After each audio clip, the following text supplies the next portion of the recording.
बिस्मिल्लाहिर्रहमानिर्रहीम। रोज़ाना एक देसी लहसुन ज़रूर खाएं। नाश्ते में उबले हुए अंडे का इस्तेमाल लाजमी करें। यह आपकी सेहत के लिए बहुत मुफीद होगा। नाश्ते के वक्त एक सेब का इस्तेमाल करें। घी की रोटी की बजाय खुश्क रोटी इस्तेमाल करें, क्योंकि घी कोलेस्ट्रॉल का सबब बनता है, जिससे हार्ट अटैक का ख़तरा बढ़ जाता है। दिन में 12 गिलास पानी हर सूरत पिएं। पानी ज़्यादा पीने से हम गुर्दे की बीमारियों से महफूज रह सकते हैं।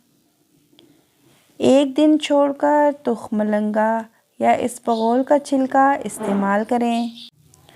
अदरक, सौंफ, दालचीनी, पुदीना, छोटी इलायची, तमाम चीज़ें थोड़ी थोड़ी मिक़दार में लें, बहुत ज़्यादा ना लें। इनका कहवा बना के 1 कप पिएं। आधा लीमू मिला लें। एक दिन छोड़कर एक दिन इस्तेमाल करें। ये आपके लिए बहुत ज़्यादा मुफीद होगा। नंबर 8, रोज़ाना 5 या 7 खजूरें खाएं।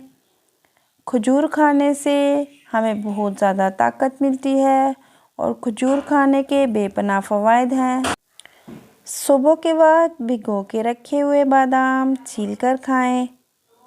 12 अदद, यह आपके दिमाग को बहुत ज़्यादा ताकत देगा। बोतल और डब्बे वाले जूसेस तर्क कर दें, क्योंकि ये बहुत ज़्यादा नुकसानदेह हैं आपके मैदे के लिए। इनकी जगह पर घर में फ्रेश जूसेस बनाकर पिएं, तो ये आपकी सेहत के लिए बहुत ही ज़्यादा फ़ायदेमंद होंगे।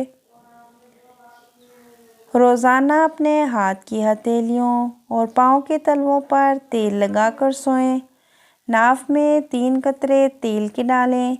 यह आपको काफ़ी बीमारियों से महफूज रखता है। नंबर 12, तिलावत कुरान पाक और 5 वक्त की नमाज को पाबंदी से पढ़ें।